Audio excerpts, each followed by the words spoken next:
Seorang ayah sibuk mencari anaknya yang gak kunjung pulang. Dia bagi flyer pencarian kemana-mana. Begitu juga keluar masuk kantor polisi untuk menanyakan update. Tapi, hasilnya tetap nihil. Bapak Lee adalah seorang duda. Dia hidup berdua bersama Lee. Kehidupan mereka cukup sederhana, hari-hari dilalui dengan canda tawa yang bahagia. Namun, yang namanya bahagia, selalu gak pernah berlangsung lama. Hari itu, pemilik tenan datang menagih uang sewa.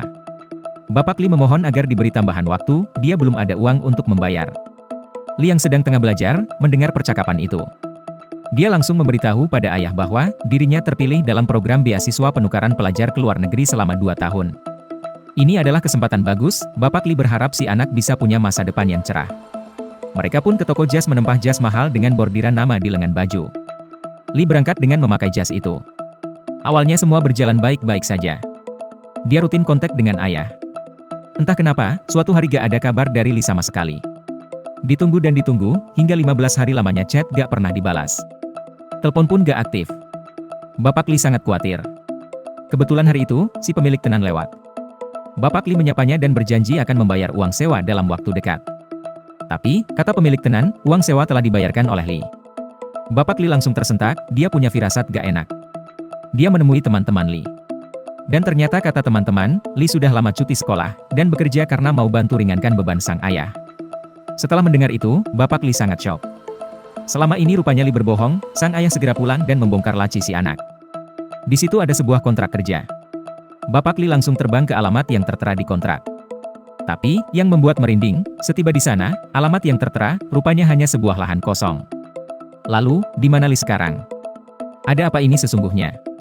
Bapak Lee terdiam lama gak tahu harus buat apa. Dia kemudian pulang dan buat laporan di kantor polisi. Pihak polisi tak menganggap penting laporan itu. Di negeri ginseng, ada aturan hukum di mana, seseorang yang sudah cukup umur, dan tidak sedang dalam melanggar hukum, apabila kabur dari rumah, polisi gak berhak melakukan pelacakan. Murni dianggap pergi dari rumah atas kehendak sendiri. Karena polisi gak peduli dengan pelaporannya, Bapak Lee cetak flyer sendiri dan bagi kemana-mana. Berharap ada secercah harapan yang nyantol. Ketabahannya semakin diuji ketika dia mendapat kiriman surat wasiat dari Lee. Di situ disebutkan Lee pamit untuk akhiri hidup ini. Bagaikan disambar petir, Bapak Lee gak percaya dengan isi surat itu. Namun, hasil pemeriksaan menyatakan tulisan tangan dari surat itu adalah benar tulisan tangan dari Lee. Polisi pun menutup kasus begitu saja. Bapak Lee benar-benar putus asa. Dia gak tahu lagi harus berbuat apa. Sirna semua harapan hidupnya. Tanpa disadari dia berjalan dan berjalan, hingga menuju ke jembatan. Saat dia memanjat, flyer diterbangkan angin dan jatuh di hadapannya. Ada sebuah stiker tertempel di bawah kaki.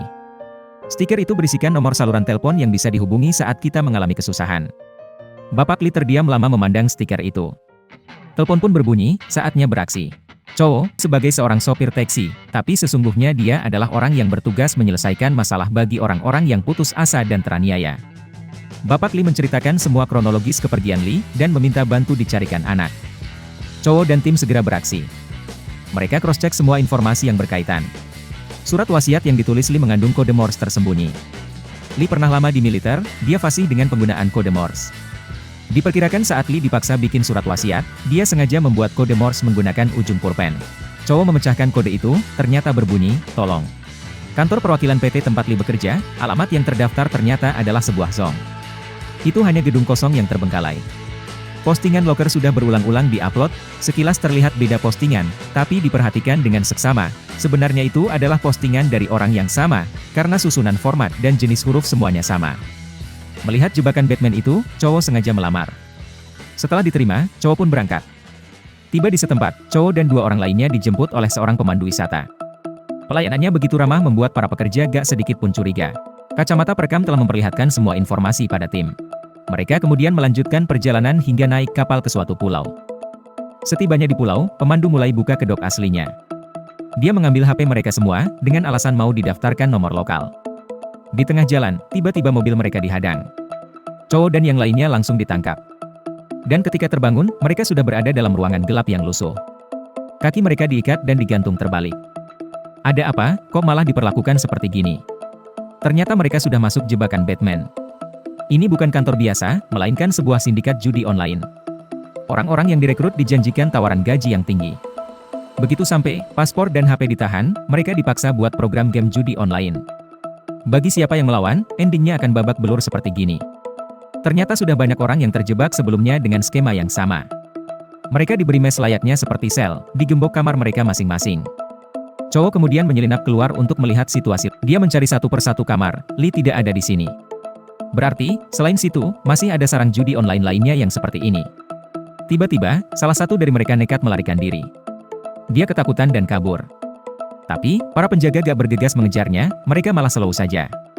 Orang itu berlari dan berlari hingga ke jalan raya. Dan ketika melihat ada sebuah warung di situ, orang itu merasa tertolong. Secepatnya dia minta dilaporkan ke pihak berwajib. Tapi, ternyata pemilik warung tuh sekongkol dengan geng mafia. Oh alah, pantes, mereka gak bergegas saat ada yang kabur. Cowok minta si hacker buatkan program judi, tapi dengan buka kurung, program yang error. Dia punya planning cantik. Cowok dipanggil leader. Dia menyerahkan sebuah program game yang menarik. Leader sangat puas dengan kinerja cowok. Tiba-tiba, program pun error. Cowok langsung menuduh programnya error karena diutak-atik si anak buah. Si leader langsung emosi. Cowok berhasil mengambil hati si leader. Saat orang yang semalam kabur itu mau dieksekusi dengan memotong kakinya sebagai hukuman, cowok mulai putar otak.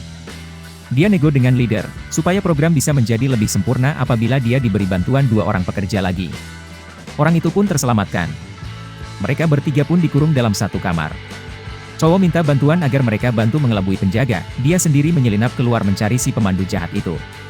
Akibat dipermudah segala pengurusan izin ilegal, koneksi dengan kedutaan, serta pemalsuan data administrasi yang dikerjakan oleh pemandu, semakin banyak korban baru yang tertipu datang ke sini. Pemandu harus disikat dulu, baru bisa sindikat judi online diberantas. Cowok menakut-nakuti si pemandu dengan gas maju mundur mobil hingga dia minta ampun dan terkencing-kencing. Cowok kemudian mengambil HP-nya, dan mencampakkan dia ke hutan. Selesai tugas ini, cowok pun balik. Tengah jalan, dia malah berjumpa kedua tim mekanik yang kesini memberi pertolongan tambahan padanya.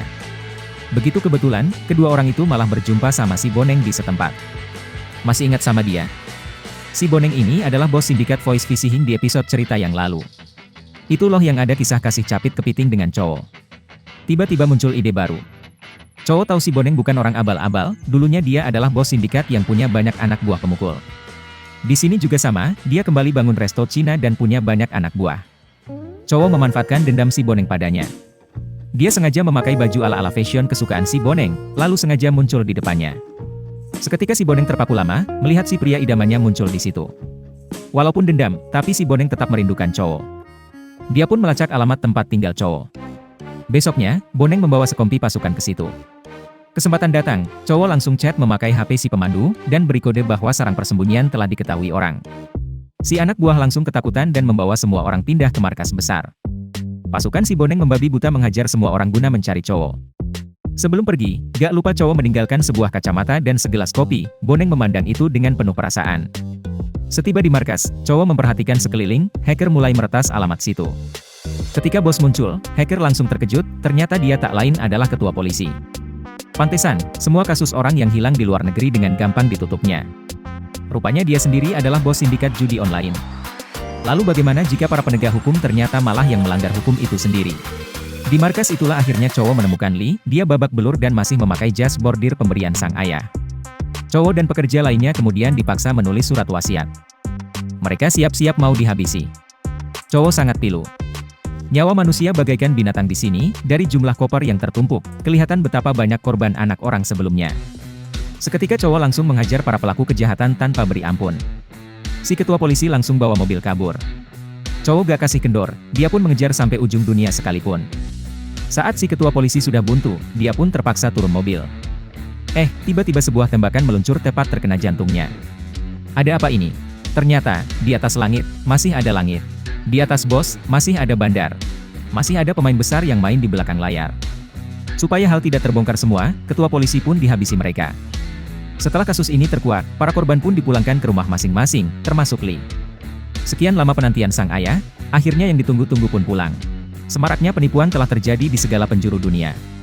Terkadang, tawaran gaji tinggi memang sangat menggiurkan. Apalagi di saat lagi buntu, segala akal sehat kita sudah gak main lagi. Semoga kita semua bisa selalu mawas diri dan waspada terhadap segala tawaran manis.